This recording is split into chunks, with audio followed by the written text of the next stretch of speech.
Inayathinnai, this platform without any boundaries or courtyard in the cloud, that was started really when the lockdown started last year in Rugby, United Kingdom, to help and support each other in this difficult time. This virtual platform hosts a variety of events around literature, heritage, culture, and much more to inspire the souls all over the world. Today, as a sari enthusiast, sari is one of the best things that I've ever worn, filled with modesty, and I should say filled with pride when you see Indira Gandhi or Jayalalitha even, and very attractive and voted one of the best outfits in the whole world. And I was very proud on every occasion, which I'm proud of, like my graduation. I always wear a sari wherever I am. So today we have with us a wonderful person, Varsha Panicker from Dastakar. She's an artist with a passion for hand-painted, handcrafted saris. She has blended art, history, and culture, presenting and preserving our heritage together. She has helped the handloom weavers, which is the second largest small industries in India. And her concept of saris, in terms of scripted saris, city spaces, I'm quite a very proud owner that I'm wearing today, the Madras sari with my alma mater, the MMC.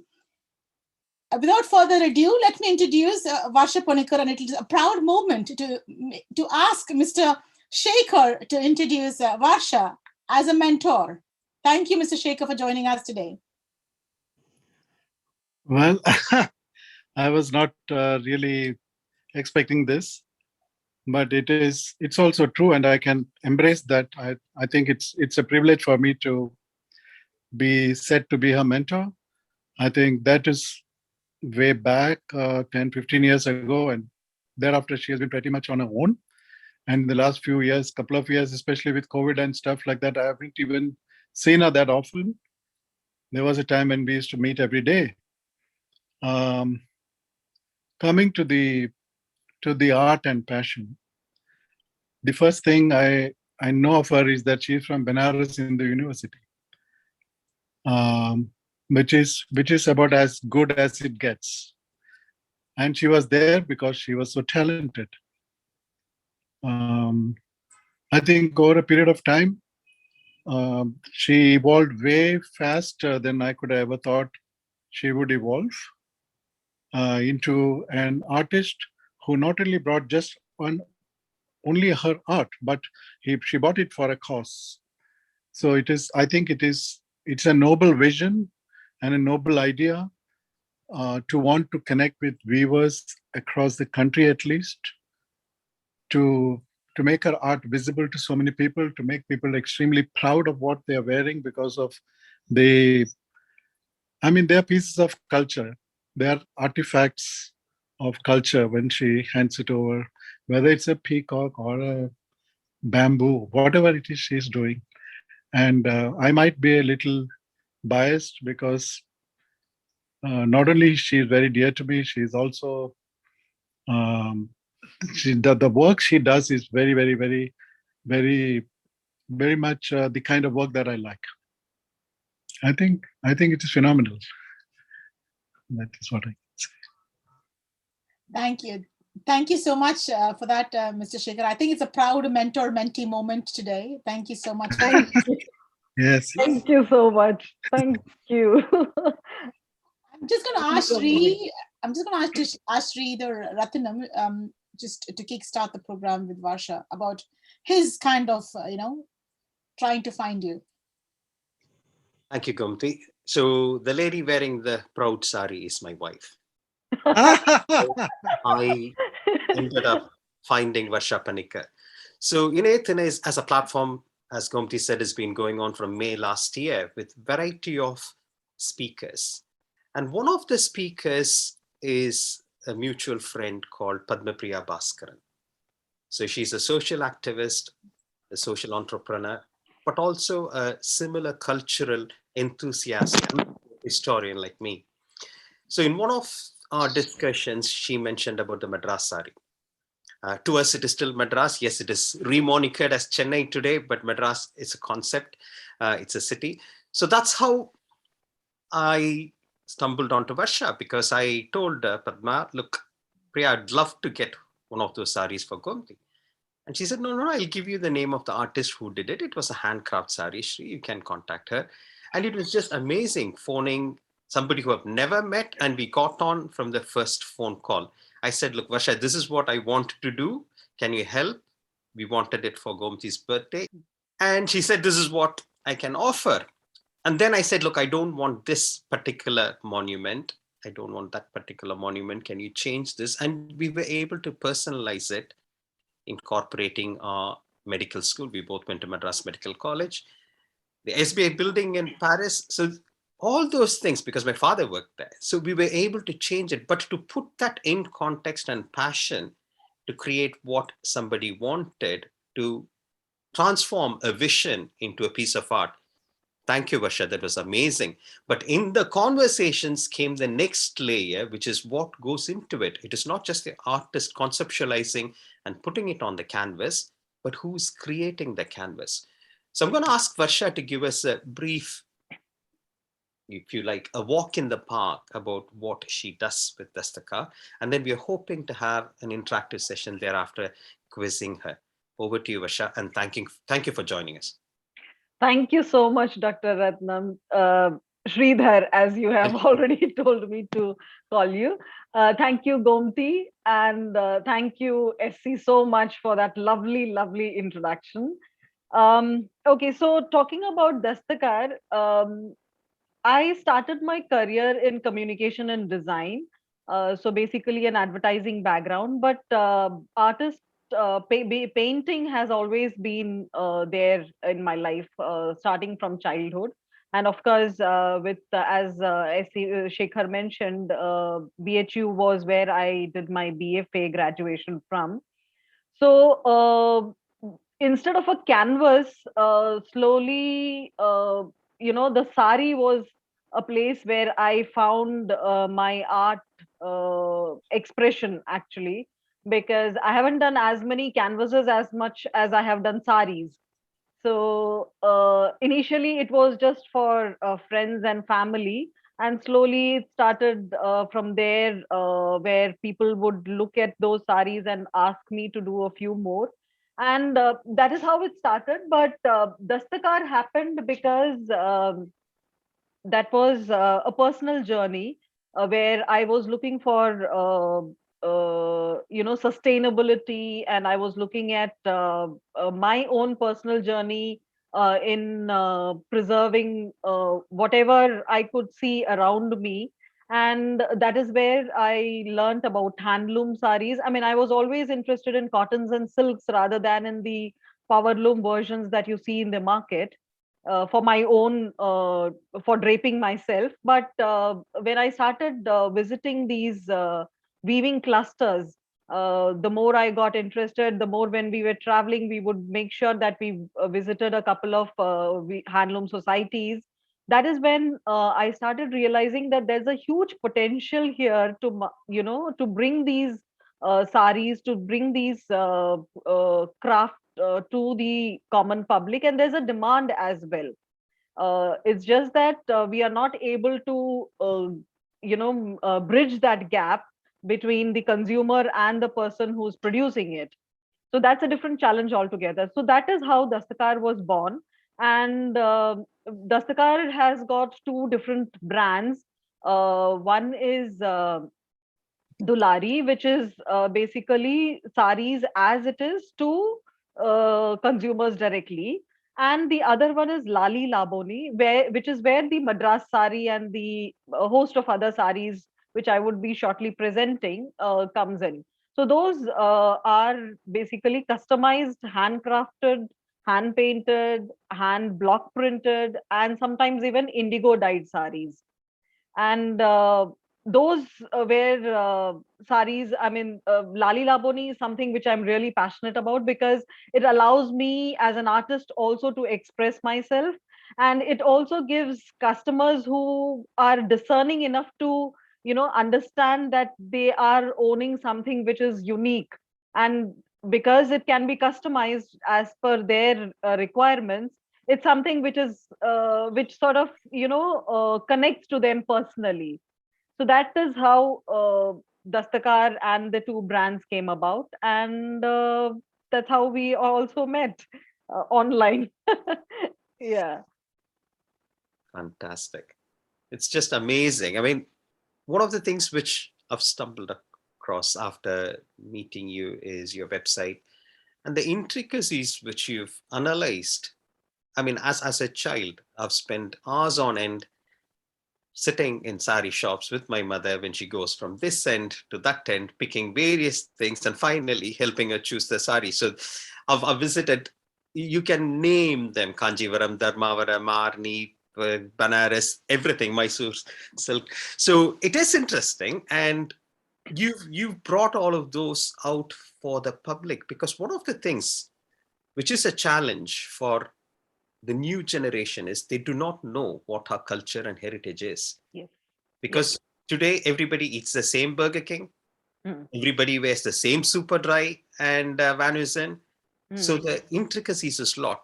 And you Correct. brought a personalized touch to those. Do you want to take us through those saris, or art, should I say?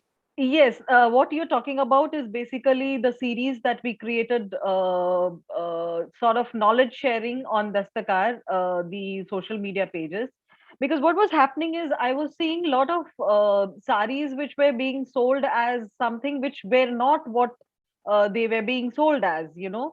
And I believe that as somebody who's selling saris, I need to also um I wouldn't say exactly educate, but at least share my knowledge of the saris, the heritage, that the kind of culture that is behind those saris, you know. And one of the most, I mean, one sari that everybody knows is definitely the Kanjivaram. And the Kanjivaram is one sari which has been abused, which has been, sold as whatever people wanted to be, wanted them as. And all of that was something which was very concerning to me, because Kanjivarams have got a very unique design language, you know. And that's something which is documented. I mean, it's not something that has been, like, passed on through generations, like most of our art and culture has been, unfortunately. But Kanjivaram has got a design language and motifs which are very clearly documented. And I wanted to bring those to light, you know. And one of those, which I believe you have downloaded, is about the borders. Kanjivarams are known for their unique borders, which the body and the border are interwoven on the loom itself. So they are joined, they are woven separately and they are joined on the loom, which is a very, which takes a lot of skill as a weaver to do. So if you could share those slides, it would be much more easier to explain. Yeah, this one, the Korvai first. If you could just go back one. Yeah, this. So if you see some of your old mother's saris or your grandmother's saris, you would see that the border of a Kanjivaram has got this kind of very uneven joint, you know, and that is called a korvai. That's a technique which is done on the loom, where the body, which is of the sari, and the border of the sari, which are woven separately, are interlocked together, and that takes a very skillful weaver to do. So it's called a korvai. And very interestingly, this same technique you can see in Banaras, where it is called a kadiyal. You can see the same technique in Bengal. You can see the same technique in a lot of other states as well. And that was some very interesting thing, that all of them are named with K, you know, korvai, kadiyal. Uh, so that was another interesting thing. So you can probably look at it as something which happens when weavers migrate, you know. So that's also how much of our weaving traditions have evolved. So going forward with the korvai border, the next slide, if you could please. Okay, this is about the pallu, where Kanjivaram has got another very unique tradition of how the pallu is woven with the body. So you have pallus which are woven as the weaving goes on, where another varp or the one which is vertically put in, that is introduced. Or else, again, just as the korvai, you can also see the pallu and the body being joined together. So here in this particular slide, you can see the body and pallu warp, which is that pink, and the body and pallu warp of the warp of the pallu, which is the green. Both of them, being joined at both the ends of this particular center where you are seeing. So that is called a bentu pallu. Okay, and you will see the thread, which is excess, which is later cut close to the sari. This is something which you see in a lot of other places as well. And then, if you could please show the next slide. Yes, this is something which is very, very unique to Kanjivaram, where it's called the Petni Pallu, where the body warp is taken all over into the Pallu warp, which is the black. Here you can see the body is orange color and the Pallu is black.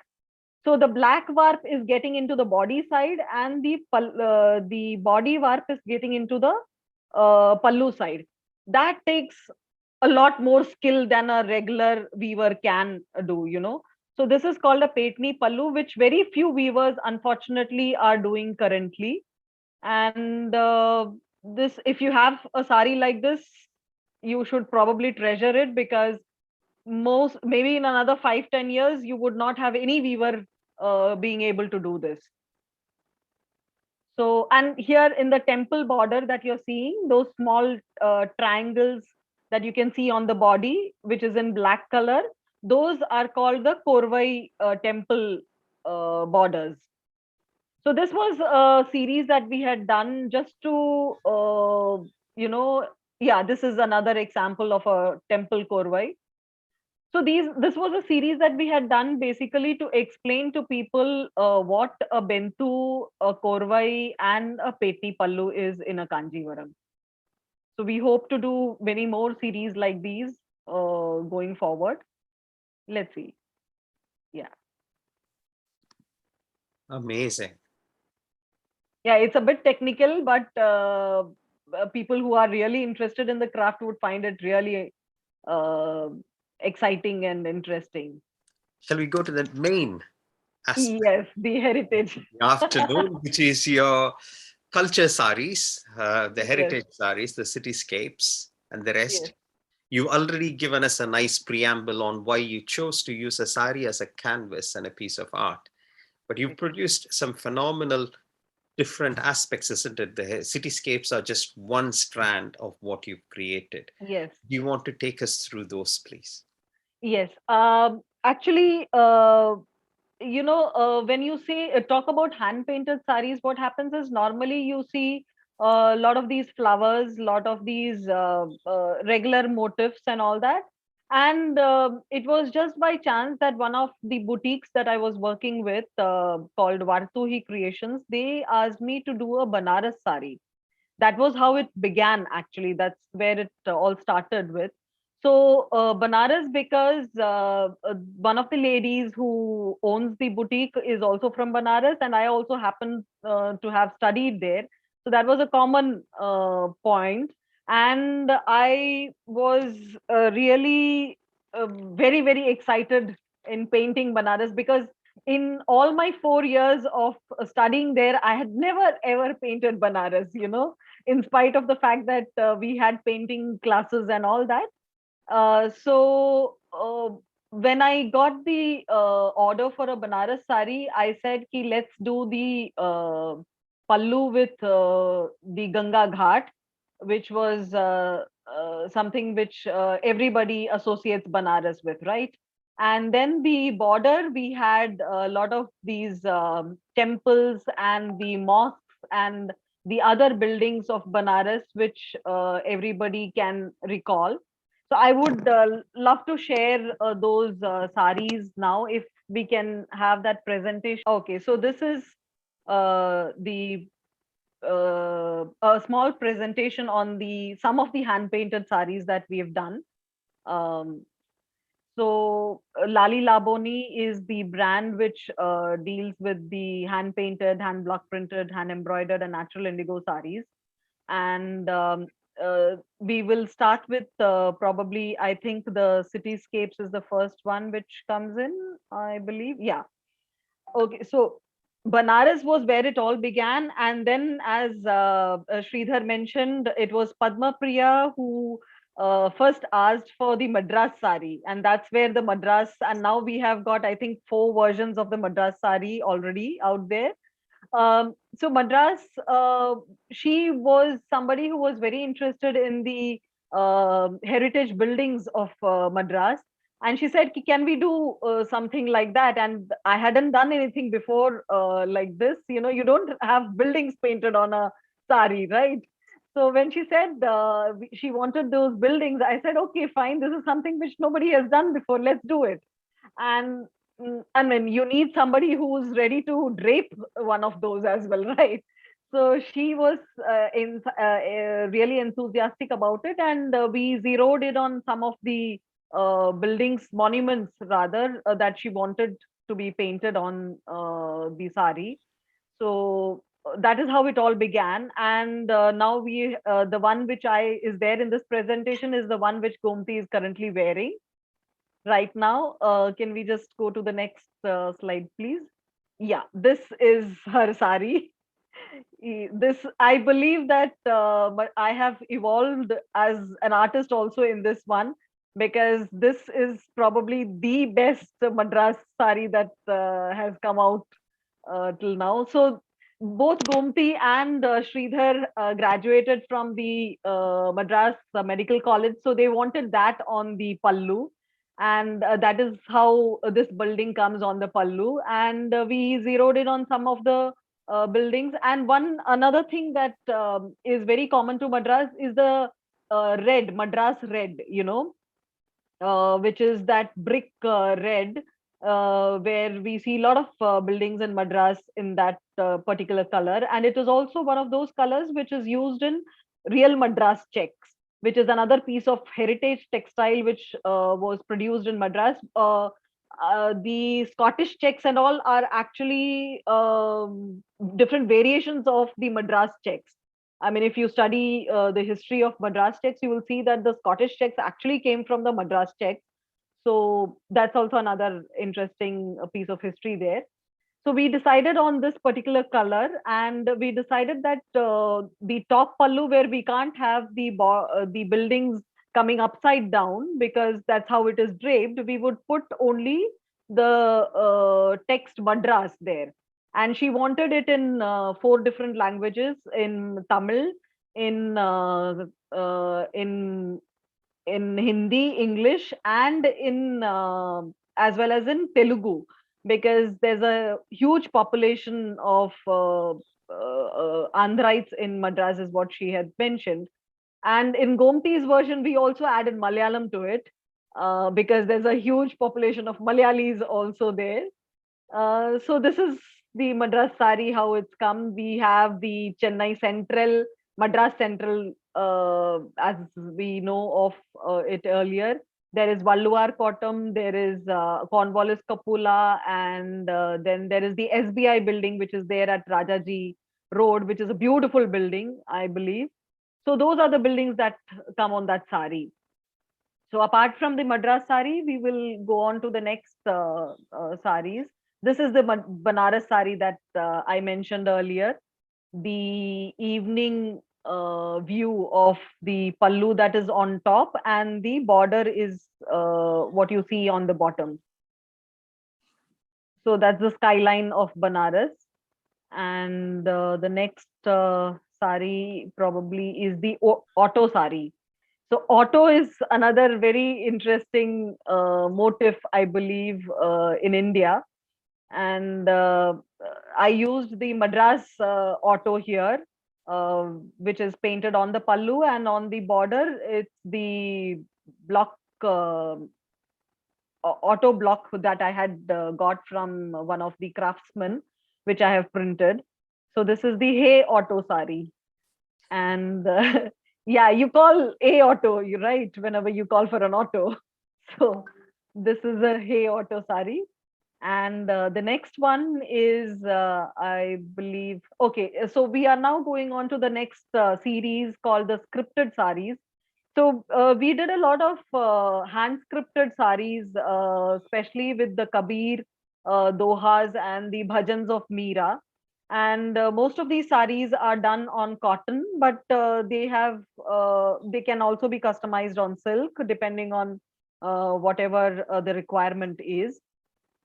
So we'll go to the first one. This one is the lady who commissioned this was a Krishna Bhakt, and she wanted a Meera bhajan on her sari. So we first decided on what bhajan she wanted. So this was what we zeroed in: Hari tum hariyo jan ke bir. And because it's script all over, so I wanted to give some kind of visual also on the pallu, so which is why there is a Meera representation, I would call. I didn't want a full face of Meera, because there is also people don't like faces and human figures on their saris. So which is why I kept it a little abstract, and used Meera, a face with Veena there. She is singing on to that, into the sun, So that was the whole idea. And the next sari is, I believe, a Kabir. Yes, this is a Kabir sari. And this doha is something which everybody is familiar with. We have learnt it in school and all. Aisi bani boliye, man ka apa khoye, aur unko sital kare, aapko sital hoye. So that was what was scripted on this particular sari. And we used Kabir, that ka on the pallu both sides, and then a little deeper version of it's a forest where the script is also coming up. And then the next sari again is, I believe, a Kabir doha. So this one was commissioned by a lady who wanted to wear it on Guru Purnima when she was going to visit her guru. I feel extremely blessed that I get clients who are also, because these saris are so much personalized that it becomes that it sort of represents who the person who's draping it is, which is amazing for me. So that is how this came about. And the next, we go on to the concept saris. I call these concept saris because these are a variety of different concepts that have been created, co-created, I would rather say, because when you talk to a client, that is when they come up with some idea and they would want to personalize a particular theme, or it could be flowers, it could be something else that they might have come across and they want to change it the way they want. So those, as you can see later, you will see that these are all different variations of a particular art or a particular subject. So if we can go to the next, yeah. So this, I call it the Warhol Frida, because it's got the Andy Warhol painting style as well as the Frida painting. Frida is, like most of us know, one of the most famous artists, female artists in the last century. So I used a self-portrait of hers, which is on the left, which is in the color. And I also used some of the common elements in her paintings, which were those leaves and those dragonflies, which she used a lot in her painting. So this is what the end result was. It's done on a Kerala Kasavu sari. And the next, I think, slide would be a Pichwai inspired. These are all saris which are basically inspired by art forms which we already have in our country. So Pichwai is an art form which is it's more of a a religious art form, I would say, because they were curtains which were painted to be hung behind the statue of Krishna, which or the Nath Dwara, yes, paintings, So the cows and the lotus are very important motifs in this particular style. So we took the cow and the lotus and created this particular design. And the next sari, again, I believe is another Pichwai inspired one. Here we did a Krishna with the cows and a lot of trees and the lotus again on the border. This is basically a sort of something which was inspired by another actual painting from one of the old Pichwai paintings that is available. So the next one is, yeah, this is something which you can see a lot these days, because English roses, English garden, where you can see these in a lot of digital versions also. Digital saris are there all over in the market. But one of my clients said that she wanted it hand painted rather than digital. So that is how this came about. We created two versions of this. One was a pink one, and there was another one which had purple roses. And yeah, it was fun to create this, although it sometimes becomes difficult because you see digital versions of the same thing also in the market, you know. And the next, yeah, this was quite interesting because this was a gift from a daughter to her mother, who is called whose name is Daisy. So she said she wanted a daisy sari with daisy flowers for her mother. So that's how this came about. We have used the silk colors and a salt technique, where if you see on the pallu, there is a lot of texture on the background, which is created by sprinkling salt on the colors. You know, so this was another very personalized sari for from a daughter to a mother. The next sari is, I believe, the Parijat.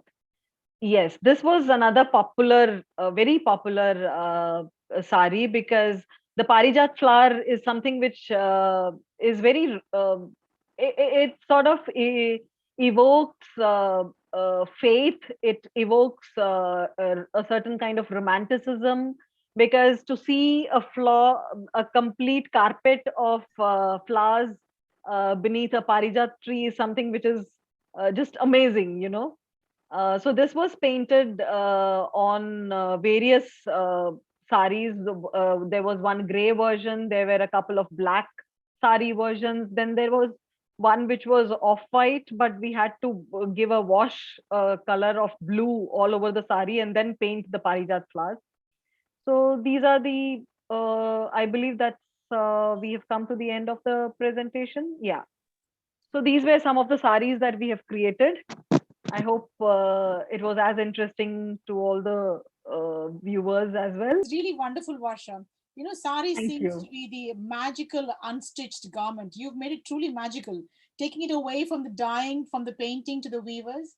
You know, it can be dazzling and diverse as well, mixed with symbol and reality. I've Yeah. heard somewhere that it can conceal and reveal the personality of the person wearing it. Yes, So yes, I very wanted much to true. ask you about, Hmm. your imagination inspired saris, which are absolutely diverse. What inspires you the most? And how long does it take for this inspiration to turn into this beautiful sari that I'm wearing that fills me with nostalgia? Actually, it more than inspiration, I think it's the conversations that happen with the clients, you know, because that is something where which leads to these beautiful saris, I believe. And also think that my stint as a commercial designer in advertising also helped a lot, because in advertising, what happens is you have to create immediately. I mean, there are deadlines and you need to follow those deadlines, right? So, as an artist, now I have managed to take up what the client is asking for and then execute that in as an art. I believe my stint as an artist, as a designer or as a graphic designer has helped a lot in that. So it's basic. It's usually the conversations, because like the conversation with Padma, it started with monuments, and then we happened to create this particular Madras sari, and then with you guys, with Sridhar, when he said ki, okay, he wants a particular building. So then it becomes easier for me to execute them, because I don't believe that it's just my vision. I believe it's also the vision of the person who's asking me for something. And I am just a medium where I am able to sort of bring it on that canvas. So that is all I believe that I'm doing right now. I think Apart from being the medium of inspiration, I think you have brought in the weavers. That's our biggest small industry in India. And you said to own with treasure those with those particular pallu borders and the korval. Yes. How can we, or what can we do to protect that heritage? And how did you kind of come about that wonderful cause of supporting the weavers? And how could we help together, not to be an ancient heritage, but to be a reality, a symbol of reality, that which is the sari, symbol and reality together? It's a very dicey question right now, because I believe that as customers, a few of us buying saris is not going to make any difference. Uh, the thought that I would be able to help a weaver by buying a sari is, I believe, too far fetched, if I can say that, because a few of us buying saris is not going to change the ground realities that they are facing. And here I think that we need to make a lot of conscious effort as customers, as well as the government and the authorities that are it's, I think, in a whole ecosystem that needs to be changed there. You need to look at I mean, the more I talk to these weavers in different parts of the country, I also understand that the challenges they are facing, while some of them are general and generic to the entire weaving community, but there are also some unique issues which particular regions might be facing. For instance, like I had a conversation the other day with Sridhar on this, and I was telling him how the weavers in Bengal are paid basic wages like 100 rupees a sari or 200 rupees a sari, whereas in Tamil Nadu it would be slightly higher, you know. But the kind of challenges that they are facing would be totally different as well. And of course, I mean, the generic situation all over is that the situation is really bad for everybody. So as customers, I believe that to preserve and to help handloom, I think we need the here buying more is not what will help. Buying more consciously is what will help. What you have, you need to treasure them. You need to learn more about what you are wearing. Who is it that is producing those saris? What are the skill sets that are required for a particular sari? That is when we will appreciate what we have, because these are handcrafted products, and you need to really appreciate and understand how those products are created. Only then you would be able to value them more. I believe that we need to value our handcrafted and handloom products more than just trying to save them. There would be with times, I think that there would be a lot of these saris or crafts which would go completely out of the map, which is fine. I mean, that's how times change, and that's how things evolve. I mean, throughout history, you would see that what has been produced 10,000 years ago is probably not relevant today. So that is also something that we need to understand, and we need to work through with those. So I believe that to preserve and to appreciate handloom, we need to first understand and really treasure the weaves that we own currently. So that is what I believe we should do as a customer. Moving from that conscious challenge of ourselves, as a painter, in terms of choosing the terms of choice of a fabric, whether it is silk or cotton, Yes. what is your challenge in which type of fabric? Actually, here I do a lot of testing, because what happens is the colors that I'm currently using are no longer the fabric paints or what normally used to be used, is popularly used. I have been experimenting a lot with different dyes and different colors, and most of them are unfortunately not even sometimes available in India. And some of them, so the material I need to keep on testing them, so which is why several of my clients say that I have got this sari, can you paint something on that? And I have to refuse, because I don't know how the particular fabric would behave, and if I don't get the result that the client and I am looking for, then it's a complete loss, right? So I work on fabric which I have already worked on or tested over a couple of years and months. And only then, like silk cottons, the one which you're wearing is a Maheshwari silk cotton.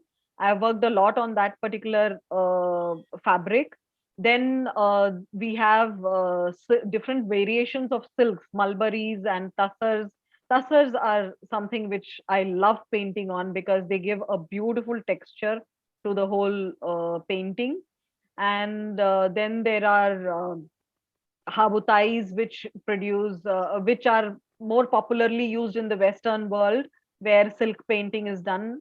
So it's and cotton also. I have worked a lot on what is called a malkha, which is a brand, which is basically very coarse cotton, but which works beautifully on these paintings. So it's depending on also, and it also depends on the budget, because at the end of the day, that is also something which matters, right? So if the client wants something which is not as costly, then we would go for a cotton one. And if the budget is not an issue, then I would always recommend silk, because that's something which lasts a long time, and it's much more easier to maintain today. Thank you for that, Varsha. We have Aishwarya with us. She's an artist here in Rugby. Aishwarya, do you want to come next? Thank you, Doctor. Hello, ma'am. All your heritage sarees are really breathtaking. Thank you so much. Thank you so much. Please call me Varsha. I love your Madhubani hatchings at the back as well. No. This was just a doodle. I had an afternoon free, and I was wondering what to do on my bedroom wall, and there was this bottle of green color that I had left over after painting something on a sari, and that's how this just came about. I'm not sure whether, yeah. So Yeah. you can see that. So Yeah. there's a window next to this painting. So the Okay. idea was that there's a tree which is being blown in the wind, and there's a girl who's swinging off, the tree.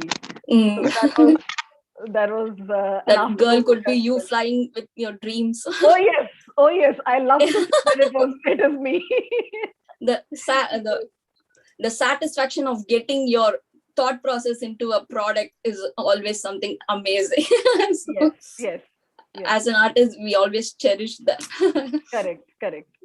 Very true. Through your heritage collection, you not only revived the heritage buildings or something, but you also have revived the art forms that have been slowly extinguishing. Have you done something on Pahari art or Kerala mural?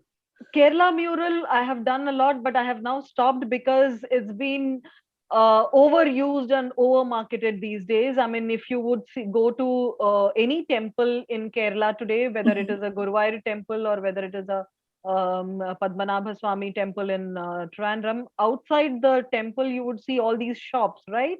So you would see the Kerala mural designs printed on those saris, you know, and it's flooded the market. And unfortunately, for those artists who are actually hand painting it, it has destroyed their craft, I would say. Oh. So that is something which now I actually completely veer off of the Kerala mural style. But yes, the Pahadi I haven't done much, but I have been working with one of the boutiques that I normally work with, and we are doing a lot of miniature style paintings. So that's something which has already, I mean, a few of them has already reached their customers, owners, but there are a few more in the pipeline which we are working on right now. Because I can see so many art forms that are slowly extinguishing, and Yes. it's very nice to see someone reviving everything and putting in place. Yes. Now, there I would make a slight disclaimer. I wouldn't say that these are all actual, a craft that is painting style, because those you need to learn for years together before you are able to actually produce something close to what they are. So I would rather call them is inspired by a Rajasthani style of painting, or a Mughal miniature painting style, or a Pichwai art. So these are all, and here I would also like to mention, for instance, something which is very popular is the tribal art of Varli. Yes, that's something which I would even, in fact, go to the extent of saying, using the word abused. Because I feel, I mean, I had the chance to attend a workshop which was conducted by a young Varli artist called Dinesh, and and when he was talking about his art form, where it comes from, and the different meanings of the motifs, what I understood, what I realized is that we don't understand those motifs. They have a particular significance. Each motif has got a particular meaning. So unless and until we understand the meaning of those motifs, just using them randomly, I feel, is a blasphemy. I mean, we can't use those motifs which have got religious and cultural significance. Like, for instance, in Varli, there is a tiger motif which is called a Vagoba. That is a god for them. Now, if I, who have no background, who doesn't understand the Varli traditions, if I put that Varli motif on the bottom of the border of a sari, which comes at the feet when a person is draping it, that is something which is, I mean, consider a Saraswati painting at the feet of somebody who's draping a sari. So it's equivalent to that, So, which is why I believe that, especially tribal art and all that, we should not get into it unless we understand the motifs and the background to where the motifs are coming from. True. That's my. And how do you see the so many startups going to the handlooms and getting their products from the handlooms and producing? As long as they are handloom and they are sold for what they are, I would say more the merrier. Let's all get onto the bandwagon, because there are a lot of people who can benefit from this, right? It's not just the weavers; it's also the entrepreneurs who can also benefit. Because see, that's another very interesting conversation here, because a lot of people these days have taken to saying that we don't want the middlemen coming in, or the middlemen benefiting. Unfortunately, or fortunately, you need somebody in the middle for handloom sarees. Because a person, I mean, if you want a handloom sari, you can't go directly to the weaver, because a weaver can't produce just one sari for you. They have to produce at least a complete set of warp. That is what it is called. So a warp could be anywhere between 3 to 4 saris, which is for silk kanjivarams, to 16 to 24 saris, you know. So if you wanted a particular sari, you can't ask the weaver to just produce one sari for you. It needs to be, I mean, for a weaver to be able to make it profitable for him or her, it has to be that complete warp, you know. So which means that you would have to get at least 24 or 16 other friends to buy the same sari, you know. So that is not something which is practical every time, which is where all these middlemen, so-called middlemen, are important, because they are the people who are bridging the weaver to the customer, Custom. you know. And as long as the middleman or the entrepreneur or whoever it is in the system is honest and dealing with integrity, I would say please go, I mean, let it continue. Let there be many more entrepreneurs and startups getting into this. It would be amazing. I mean, if the startups, they can advertise and they can talk about handlooms, that's how the industry can survive. Thank you, ma'am. There Thank you. is, thank you, Varsha. There's one question from one of our participants here. She's Babita from Rugby, and she wants to see if your designs, would you be interested in weaving your designs in traditional handlooms? For example, if I want 100 saris of this, there's no chance you can do that for all our friends who are really, really wanting such a kind, really. What are your thoughts on that, Varsha? This particular sari unfortunately can't be woven. I mean, if you want it to be woven, it would need, it would take some really skilled weavers and a lot of, I mean, weaving a sari is not just taking a design and just going on to the loom, because you need to create graphs for a particular motif. You need to create the entire loom for that, which is a very time consuming process.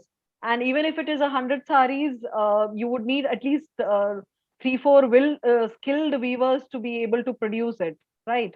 So this particular sari maybe not, but yeah, we have been weaving some heritage saris. A couple of our friends, we get together and we you know, we identify particular designs, especially in kanjivaram, which we want recreated. So we take those designs and we go to the weaver and we ask them to create that particular sari. So that's something which we have been doing lately. And it's something which has helped the weavers also, especially during the COVID period. You know, because many of the weavers had given up weaving and they had taken up jobs like at weddings or as manual laborers and all that. And during the COVID, when there was no other job happening, so this was something which they could do at their home because they had their looms at home. So that was something which we could recreate. We did 3 or 4 of those saris which were created like that. So that was an enriching experience, yes. But these particular saris we would have to probably paint or print. I'm So very happy about that, because I was almost kind of possessive of this one. Didn't want to share it. that's so sweet. Would you Yeah. be also interested, or would you be thinking about doing them in skirts or dresses? Because little girl came and asked me, "Do you think your friend would make it on my little kind of frock that she was wearing?" And I was so proud to hear how it influenced a young child. At the Yes. same time, but I wanted to see what your thoughts were. We haven't experimented much beyond saris and even dupattas, because that's something also we have done. But I would definitely be interested in see, at the end of the day, as an artist, it's basically just changing the canvas, right? But at the same time, as an entrepreneur who is in the handloom sari business, it would be a challenge, because we are talking about a totally different medium now. But yeah, I would definitely be open to looking at something like that, as long as it is handloom. Thank you so much. And that will be really useful. Varsha, that was an amazing journey which you've just taken us through. And there's a few things which came about which I was pondering as the ladies were quizzing you. There is a phrase in Tamil. Mm-hmm. They say "korvaya varudhu."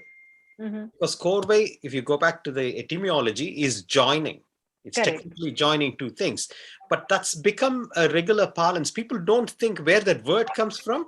But when something is going very smoothly flowing, they say, "Ella nalla korvaya varudhu par." So it's Okay. amazing how one of the oldest traditions of India, if you like, is made its way into the culture. And you specifically said about working with the client in putting their thoughts, and it was just amazing. How many minutes did we spend? We spent 7 minutes in total to take Yes, from but Madras correct. Sari version 1 to Madras Sari version 4. 4. Yes. And I said, look, I don't want what, a grave memorial, because the original version had MGR's memorial. And I Yes. said I wanted the Kapalishwara temple instead of Parthasarathi temple, Correct.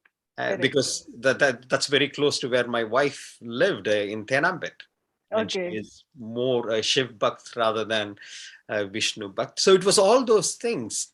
And Hmm. you're absolutely right. Madras is a beauty when it comes to those um, red sandstone Building buildings, because it gives you bricks. that Yeah. all those Indo-Saracenic buildings lend themselves beautifully on your canvas, especially if it is off-white. It's just amazing. Thank you. Thank you very much, Varsha. Thank you so much. Thank you for this lovely opportunity. Thank you so much, Varsha. I think when weavers do a sari, but you have woven our kind of nostalgia, memories, our tradition, our culture, our heritage. I can just keep going on. Producing this dazzling, diverse, beautiful thing called a sari that we it's close to any woman's heart. I would say the sari is very close. So thank you for making it extra special to us and sharing your journey with us. Hopefully, would see you along another magical journey with you. Hopefully soon. Thank you so much, Varsha, for joining us today, and thank you. Thank you. Thank you so much for this wonderful opportunity, and also for a lovely conversation, because that I believe that much of uh, the exciting part of creating something is basically those conversations, because you are actually exchanging ideas and exchanging thoughts, which is where it all germinates from, right? Yes, So thank you so much. this is actually a fan moment for me because I'm such a fan of you, and Thank I'm you. really thankful. I'm really thankful for this opportunity to share that experience with us. I will be bothering you many more times. I'm sure I will be Thank bothering you. you. Thank you. That is Because there's another idea in the pipeline. I do want to share it with you. So I will most keep welcome. bothering you as well. It would be a Thank, pleasure. thank you. Thank you. Malay பொழுது இனிதே கழிய மாலை வணக்கம் from Inayathinnai. Be safe and be healthy. And signing off from you. Bye bye. And hopefully we'll meet you all in another new with another new personality, with another new face of our culture and tradition. Thank you so much. Vanakkam.